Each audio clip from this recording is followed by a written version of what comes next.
Now, it wasn't just those technologies that we had been talking about.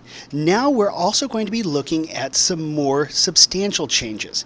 In this case, it's going to be the result of two brothers, bicycle mechanics from Ohio, named Orville and Wilbur Wright. Now, their goal is to crack the secret of flight in what's referred to as a heavier-than-air vehicle. Now, prior to this, we'd had hot air balloons and things like that for an extended period of time, a couple hundred years. But that's one thing.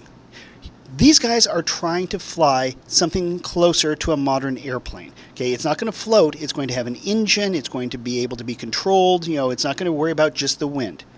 Now, they're going to go to a place in 1903, 117 years ago, called Kitty Hawk, North Carolina. And it is here at Kitty Hawk that the Wright brothers are going to have the world's first successful heavier-than-air flight. Now, there is some controversy over who was really first, but for the most part, everybody accepts Orville and Wilbur here. Now, their first flight was amazing.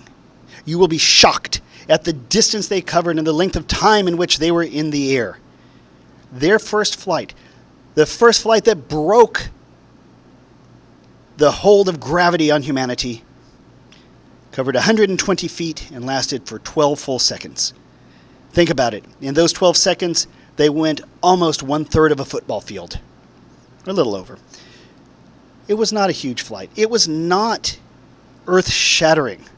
In fact, even though they did have friends and family and things there, people there were there to watch, most people didn't really care. A lot of newspapers didn't even mention it. They didn't print the story whatsoever. This was something that was kind of interesting, but not a really big deal yet. Until 5 years later, it's 1908, the U.S. government begins to take an interest in this new technology for a variety of reasons. One reason would be going through and essentially taking the mail from coast to coast.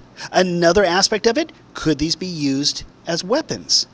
So there is a now growing interest in heavier-than-air flight. In fact, by 1920, less than 20 years after their first flight, the United States established its first transcontinental air service.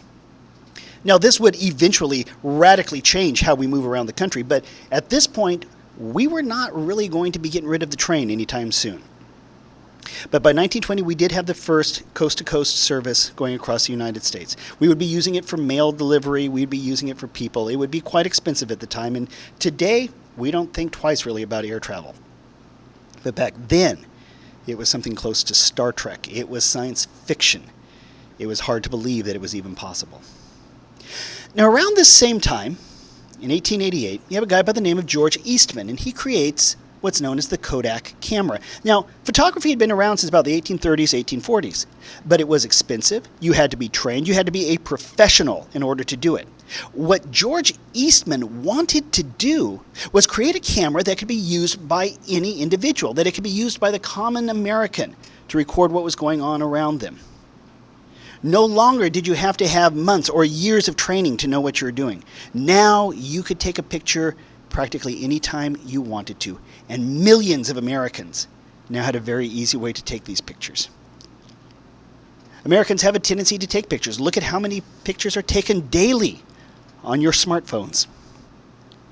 There is a statement I've heard, I don't know if it's true or not, that every day right now, more pictures are taken in one day than were taken in the whole of the 20th century. Millions of Americans would start recording their lives, taking pictures of special moments and events and making memories. Now the camera, now that it was small enough to be used by one person, also changed the way we report the news. My apologies for the typo there. Beforehand, we would send journalists to cover various stories, wars, or something like that. And you would have to have an artist go along with them. That artist would go through and would draw the scene by hand. Now you could take an actual photograph. The old saying is that a picture is worth 1,000 words. Now it was really true. The entire concept of photojournalism was created as a result of Mr. Eastman. Now photographers would accompany the reporters. And sometimes it would be the photograph that would be remembered instead of the story. For example, World War II, you have two of the most iconic photographs in human history. The raising of the American flag on Mount Suribachi in Iwo Jima by the Marines, and you have the picture of the sailor kissing the nurse in Times Square at the end of the war. Both of those are famous for the picture, not for the words that went along with it. All of these different events, all of these different technologies were changing our lives. We are still dealing with the repercussions of them today. Today, everybody can take a picture and they can see it instantly. George Eastman would have been amazed by that. Again, this would have been the stuff of science fiction to him. Whereas to you and I, it's a common everyday occurrence.